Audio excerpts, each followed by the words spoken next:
Oke, masih di Puan Bat.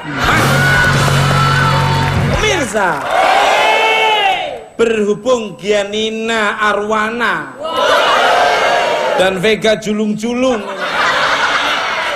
adalah pecinta tempe, kita mau kasih tantangan adu cepat makan tempe bersama piring-piringnya. Ya, Mas. Oke. Aku udah lupa. Oke, kita mulai ya. Oke, ya.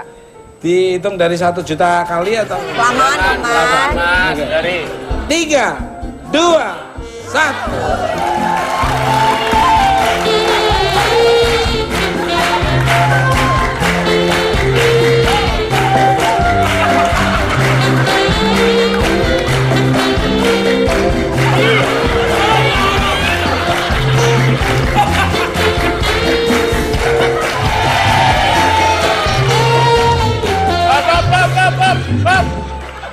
dulu.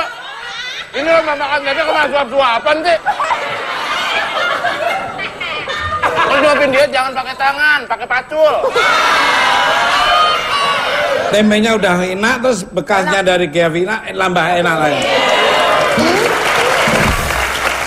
Pemenangnya adalah dua-duanya.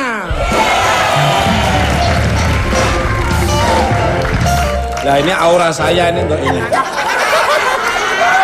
Mau nggak aura saya? Ayo, Bo.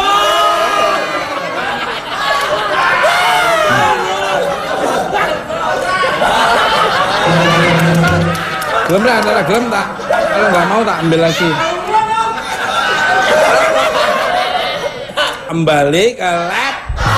Penontonnya luar biasa.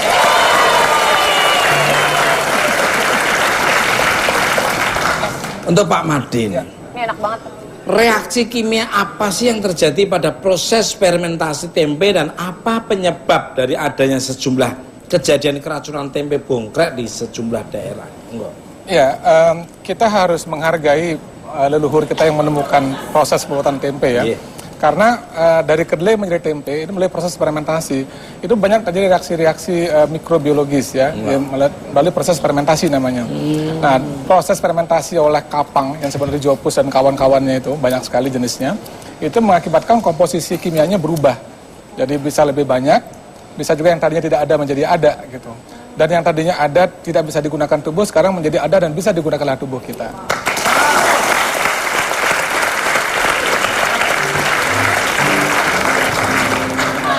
Hehehe. Gua mau nanya sama lo. Fermentasi ki opo?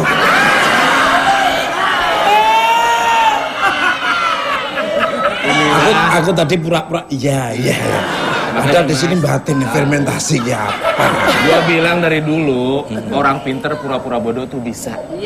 Bener nggak? Tapi orang bodoh pura-pura pinter itu celaka, Mas.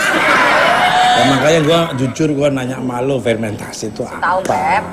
Aku malu sama Pak itu maju. Aduh, ampun. Fermentasi. Kalian berdua nggak ngerti fermentasi apa? Kalian tuh harus banyak belajar. Jadi Pak, itu apa Pak tadi Pak?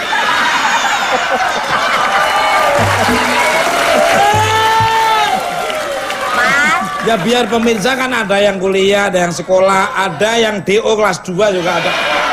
Jadi biar umum tuh tahu fermentasi itu apa, sudah ada kurung apa. Artinya kan penonton bukan penonton kan semua golongan. Ya, jadi bikin basi gitu ya, ya di Pak. dalam ragi itu ada sejumlah mikroba ya. Prosesnya kapang gitu namanya. Jadi kapang itulah nanti akan menyulam kedelai menjadi tempe. Makanya kenapa di kedelai bentuknya terlepas-lepas, setelah menjadi tempe jadi terikat kan? Nah itu berkat jasa dari kapang tadi itu. Baru tahu. Jadi dalam kedelai itu ada zat yang membuat kayak terpecah-pecah gitu, jadi menghancurkan itu ya. Makanya dimakan itu yang positif atau negatif biasanya Pak? Dampak dari yang sampai ke keracunan itu karena apa, yang tidak itu karena apa? Ya kalau yang keracun, jadi gini, per definisi ya menurut SNI, jadi tempe itu ada standarnya, standar nasional Indonesia namanya. Nah menurut definisi yang disebut, kalau disebut hanya tempe saja itu artinya tempe kedelai artinya. Nah di samping tempe kedelai juga ada tempe yang lain. Yang tadi yang Mas Tukul sebut itu adalah tempe bongkrek. Itu tempe yang gembus dibuat, itu apa tempe? Enggak, kalau tempe bongkrek dibuat dari ampas kelapa. Jadi pada saat membuat minyak kan ada ampasnya. Ampasnya itu dibuat di tapi bukan dari kedelai itu. Bukan. Gitu. Tidak ada hubungannya. Cuma dinamakan ampas kelapa, dinamakan tempe bongkrek itu. Padahal itu bukan kedelai. Ya. Kalau tempe kedelai tidak menimbulkan keracunan sama sekali. Itu jadi pemirsa biar paham bahwa tempe tidak menimbulkan keracunan. Yang bikin keracunan adalah ampasnya kelapa yang dinamakan disebut namanya tempe. Oke. Nah. Apa itu Mas? Mau bertanya Pak, kan bahan dasar tempe itu kacang, kacang kedelai kan? Nah kan ini ada yang bilang bahwa ini dengan kaya purin nih, bagi yang mengidap asam urat Mas, katanya berbahaya makan ini, katanya bisa memicu kata siap. mangkat itu dianggap itu bahaya bener Mas kalau makan tempe sama abang-abangnya. Makanya di sini gue mau nanya sama pakarnya, apakah betul kan ini kaya purin betul ya Pak ya? Apakah Sapi hebat tahu purin segala? Oh dia papa ngerti kan, dia tuh pedagang tempe dulu. Ya. Jadi gini, betul kalau purin dalam tubuh termetabolisme jadi asam urat. Nah, asam urat itu kalau terakumulasi menimbulkan sakit di sendi-sendi itu, gitu ya. Makanya kan orang menghindari takut asam urat gitu kan. Nah, asam urat biasanya disebabkan oleh produk-produk hewani, khususnya jeroan. Makanya hindari makan jeroan sapi, jeroan kambing gitu ya. Selama ini memang masyarakat Indonesia itu percaya gitu ya bahwa kalau makan tempe itu menyebabkan asam urat. Tidak sebenarnya. Sejumlah penelitian yang dilakukan di Cina, kemudian di Taiwan dan juga penelitian kami sendiri oleh mahasiswa membuktikan bahwa tempe tidak menyebabkan meningkatnya asam urat. Luar. Memang hewani utama yang menyebabkan. Jadi tempe enggak ya. Intinya pemirsa di rumah maksud tempe tidak menyebabkan asam urat. Yang menyebabkan asam urat adalah kalian banyak pikiran. Intinya itu dari pemikiran, pola pikir mereka. Ya. Dan itu emping juga enggak ya? Emping asam urat ya Pak? Ya kalau begini, kalau orang itu sudah mengidap, memang sebaiknya dari emping sama toples-toplesnya bahaya.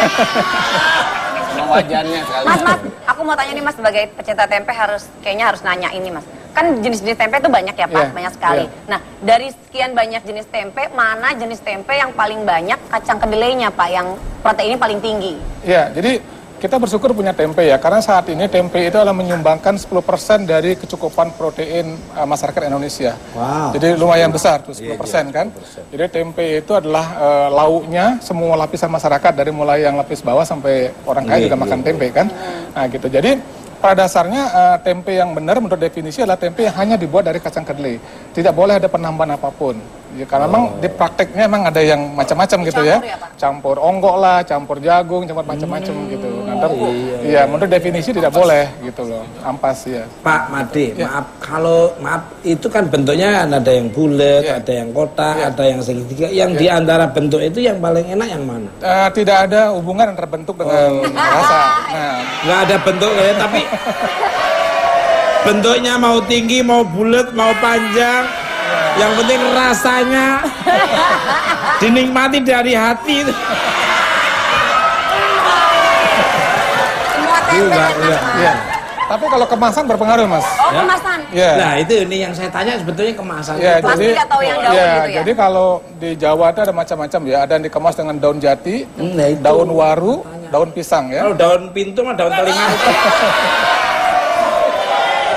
Nah dibandingkan dengan dibungkus plastik, tentunya dibungkus daun akan menimbulkan aroma yang lebih enak sebenarnya, karena ada perpindahan dari komponen daun ke dalam tempe. Berarti yang antara daun jati terus daun pisang sama plastik yang enak yang mana? Yang dari daun. Dari daun, entah pisang maupun. Iya. Oke. Karena gua nih kalau belanja ini kadang-kadang juga nomor 1 tempe, tanya ini. Gua ambil. Ya berarti yang daun lah ya. Daun. Semua tempe enak. Berarti kamu nanti juga pakaian dibikin dari daun ya.